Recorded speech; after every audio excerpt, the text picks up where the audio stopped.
बीमारन खे शिफ़ा ॾे तूं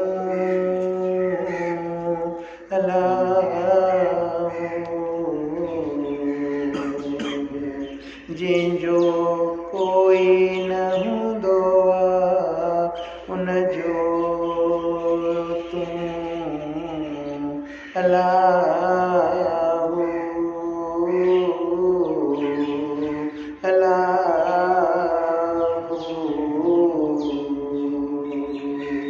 बे औलादनि खे औलाद ॾे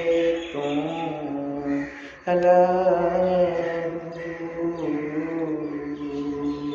परेशाननि जूं परेशानियूं लाहे तूं